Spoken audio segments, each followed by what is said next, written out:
If you're looking to buy or sell an account or get your badges grinded, make sure you hit up Goat Plugged. The link will be in the description. You will now regret their services.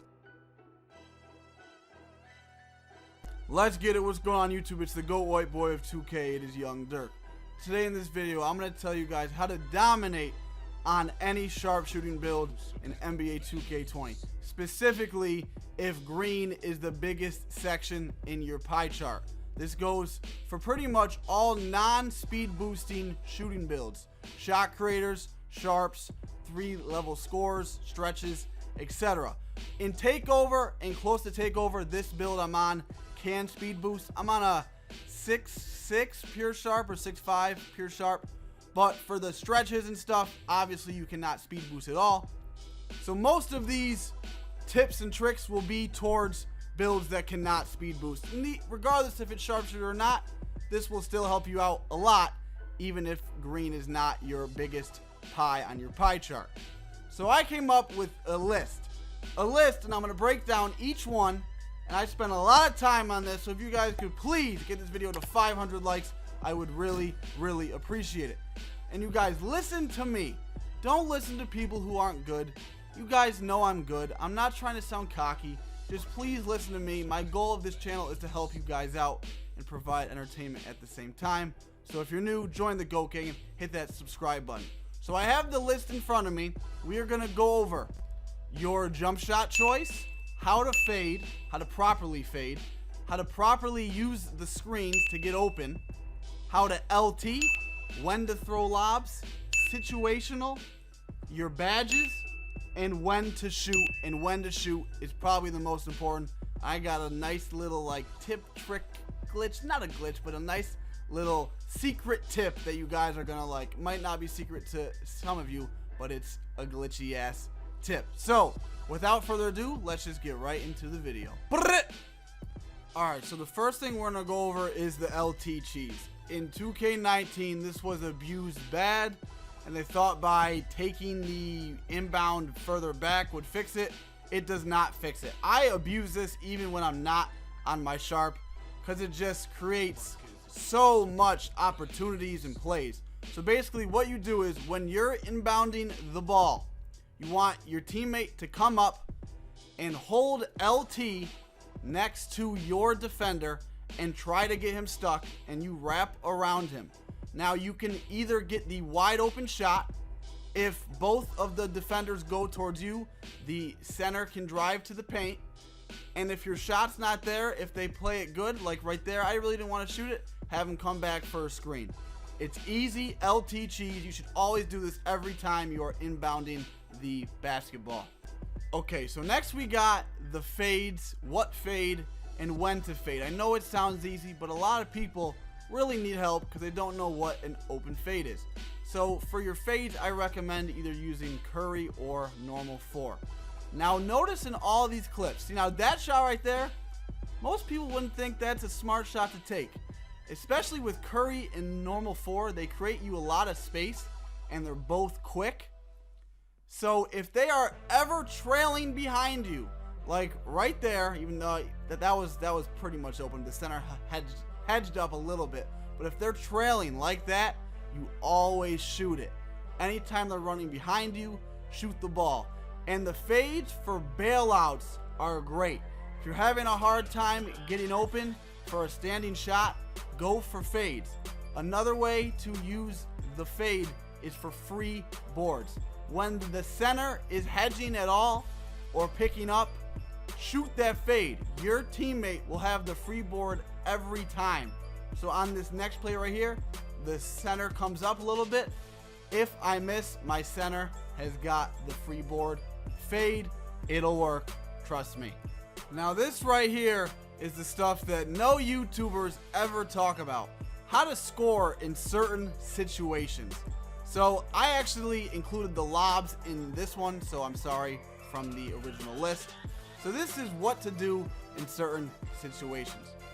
Now keep in mind, anytime you're on a sharp, you want to play with a inside build. An inside build that can easily catch lobs, because lobs are a bailout. I am on my sharp, obviously, and I'm playing with an interior finisher. Anytime the center is on you, you throw a lob. Anytime you're clamped, you're out of energy, you throw a lob. If you see in a few clips here, my center will get the rebound. They will both come out to me to guard the three, and I'll just throw the quick lob as fast as I can, or the other center went out of bounds or jump for it or whatever. I do that a lot because they'll come out to me quickly to guard the three, then I just instantly throw a lob back. Whatever is open, you basically want to go for it. But I love it because if you are clamped, listen to me, you throw a lob.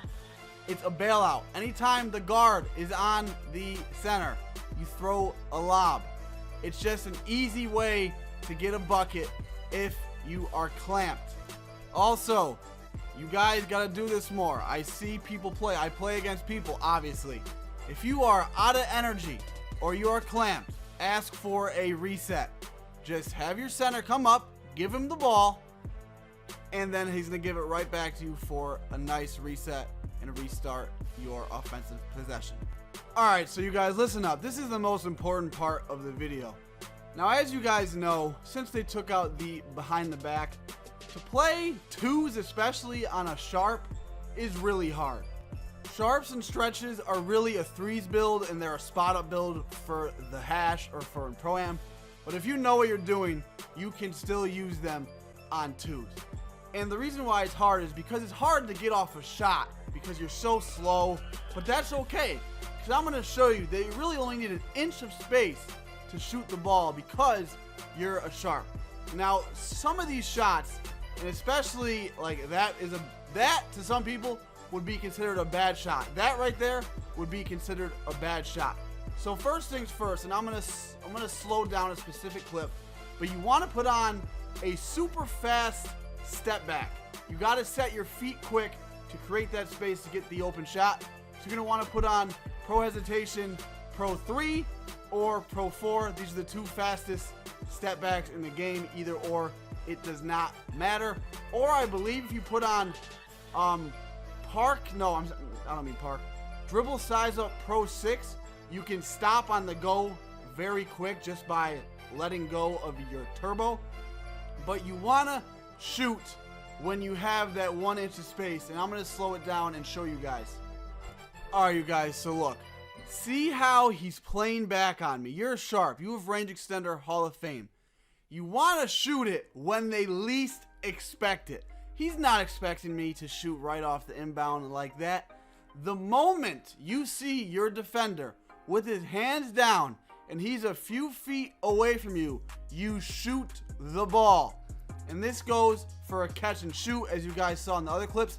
If they are a few feet away from you, shoot it every single time. Another thing which I didn't even show in this is you could even like left, right dribble, and once you get that space, shoot it. Inch of space is all you need. Shoot the damn ball, and you need a quick jump shot, which we're going to talk about right now. Alright, you guys, listen up. Another super important thing is you want a ridiculously fast jump shot. All my jump shots on my channel are all pretty much fast shots. The reason is because remember I told you it's hard to get that space? As soon as you got it, you can't have a slow shot. You got to shoot the fastest shot possible so they don't contest that shit. And you can pretty much green, if you have Deadeye and Hall of Fame, which I'll talk about the badges in a minute. If you have Deadeye Hall of Fame, if it's a 30% or less contest, you can pretty much green it every time. In these clips, I'm using Jumpshot 98, but I believe Jumpshot 38 is the fastest shot in the game. But my shot is Jumpshot 98, just pure 98, so I really recommend that. Try it out and like it if it works. There you go. So your badges are obviously very important, you guys. So these are my current badge setup, and I believe this is the best badge setup if you are a pure sharp. You got to have catch and shoot Hall of Fame, green machine, quick draw especially, range, hot zone, Deadeye, and then difficult and tireless on gold. Difficult shots you really don't need on Hall of Fame. And tireless, it's always good to have tireless shooter so you can fade when you are out of stamina. You could put on flexible if you have a hard time timing your jump shot, or volume shooter if you just chuck. But those are my badges. We're about to get to the last thing, which is a very cool tip and trick to get open with your screens. Again, if you guys are new, join the GOAT gang and hit that subscribe button, 200k subs, and smash the like button. Get the video to 500 likes. I would really appreciate it. Let's get into the last thing. Alright, you guys, so look. The way to get open with your screens on a Sharp especially, this is actually for all builds, but you have to do this with a Sharp or it's going to be really hard to get open. You want your center to hold the screen.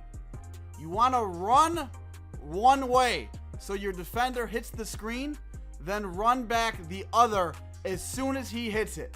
He will not be able to catch up back to you, and you will have the inch of space. So as you can see on both these clips, I'm running right to get him stuck. As soon as I see him stuck, I'm running quickly back to the left. That is how you use the screens effectively. You gotta go left, right, and then you can always do a step back because you need that inch of space, and you have range extender.